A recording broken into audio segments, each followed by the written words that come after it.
Hello viewers, good morning అండి. ఈరోజు ఉసిరికాయ ఆవకాయ అంటే మనం ఆవకాయ పచ్చడి పెట్టుకుంటాం కదండి ఎండాకాలంలో. ఆ విధంగా చేసే పచ్చడి ఉసిరికాయలు చూపిస్తున్నానండి.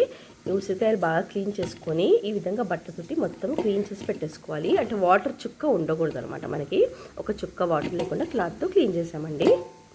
సో ఎల్లిపాయలు కావాలండి చట్నీకి. ఈ ఎల్లిపాయలు ఈ విధంగా మొత్తం గడ్డగడ్డ ఒలుసుకొని కొంచెం ఆయిల్ వేసి ఎండకు కొట్టిపెట్టుకుంటే చాలా ఈజీగా వెళ్ళిపోతాయండి పొట్టు. సో ఒక 5 minutes ఎండలో పెట్టుకున్నామండి మేము. ఇంతలో మనం పచ్చడికి ఒక 2 స్పూన్స్ ఆవాలు,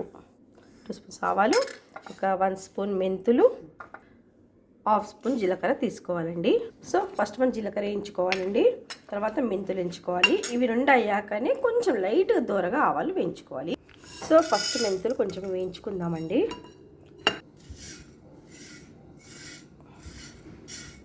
సో ఇవస్ చూడండి మెంతులు ఎంత బాగా అయ్యాయో.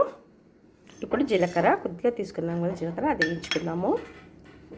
సో జీలకర్ర కూడా చాలా బాగా వేయించామండి. కొంచెం ఇప్పుడు దూరగా ఆవాలు వేయించుకుందాము.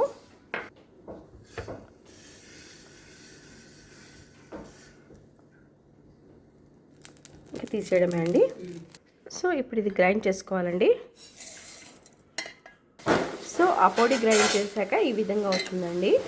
నెక్స్ట్ ఎల్లిపాయలు కూడా గ్రైండ్ చేసుకోవాలి. ఎల్లిపాయలు కూడా గ్రైండ్ చేసుకోవాలి. అయితే ఎల్లిపాయలు కొన్ని ఏమో టోటల్గా పొట్టు తీసేసుకోవాలండి. ఈ విధంగా పొట్టు తీసుకోవాలి. కొన్ని ఈ విధంగా పొట్టు ఉంచుకోవాలి. ఈ విధంగా ఉంచుకోవాలి, అప్పుడే టేస్ట్ అవుతుంది పచ్చడి అనేది. సో ఎల్లిపాయ గ్రైండ్ చేసేసామండి. ఇప్పుడు స్టవ్ మీద బౌల్ పెట్టేసుకొని ఆయిల్ పోసేసుకుందాము. మేము ప్యూర్ పల్లి నూనె పోసామండి చట్నీ కోసము. సో ఆయిల్ కొంచెం వేడైంది. ఇప్పుడు ఉసిరికాయలు డైరెక్ట్గా వేసేసుకోవాలండి. ఈ విధంగా ఎక్కువ ఆయిల్ వేడి కాలేదు, జస్ట్ అవుతూ ఉందన్నమాట.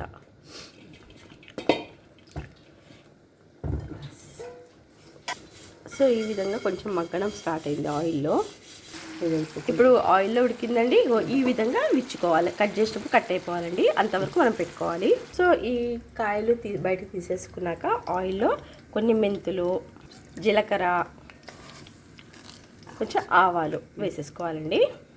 అండ్ కట్ చేసుకున్న ఎండుమిర్చి, అంటే తాలింపు వేస్తున్నాం అనమాట మనం. ఇప్పుడు ఉంది కదా, ఇప్పుడు మనము ఇది చల్లగయ్యే వరకు పెట్టేసుకోవాలి ఆయిల్ని. ఆయిల్ చల్లగైనాకనే మిగతా ఐటమ్స్ వేసుకోవాలి.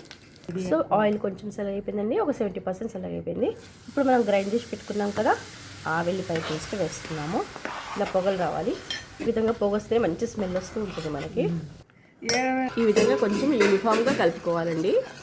సో పచ్చడికి పులుపు కావాలి కదండి, ఈ సైజులో 3 నిమ్మకాయలు తీసేసుకోవాలి.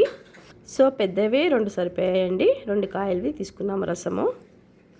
సో ఈ విధంగా కొంచెం ఘాటు పెట్టుకోవాలి, కారం అందులోకి వెళ్తుంది మంచిగా.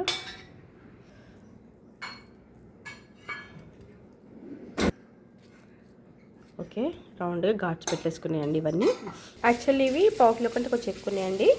సో ఇప్పుడు మనం కారం చూద్దాము. 1 కప్పు కారం వేస్తున్నాము. ఇది కారం పొడి అండి. ఇప్పుడు మనం సాల్ట్ వేసుకోవాలి. 1/2 కప్ కంటే కొంచెం ఎక్కువ ఉంది, సాల్ట్ వేసుకోవాలి. అది కొంచెం పసుపు. సో ఇప్పుడు మనం ఇందాక మిక్స్ చేసి పెట్టుకున్నాం కదా, ఆ పౌడర్ అండి. సో ఉప్పు, కారము అండ్ జీలకర్ర, ఆవాలు, మెంతులు, కొంచెం పసుపు, ఇది మెంత మనం హ్యాండ్తో మంచిగా మిక్స్ చేసేసుకోవాలి. నెక్స్ట్ ఉసిరికాయలు వేసేసుకోవాలి. చేస్తుంటేనే మంచి కమ్మని స్మెల్ వస్తుందండి. పిండి పెట్టుకున్నాం కదండి నిమ్మకాయ నీళ్ళు, అది నిమ్మకాయ జ్యూస్ మొత్తం వేసేసుకోవాలి. ఇత్తులు ఏమంటే తీసేసేయాలి.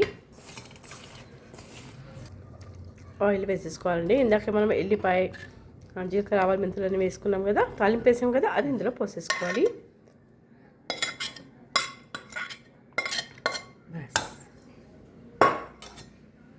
ఇప్పుడు సో మంచిగా యూనిఫామ్గా కలుపుకోవాలండి, మిక్స్ చేసేసుకోవాలి.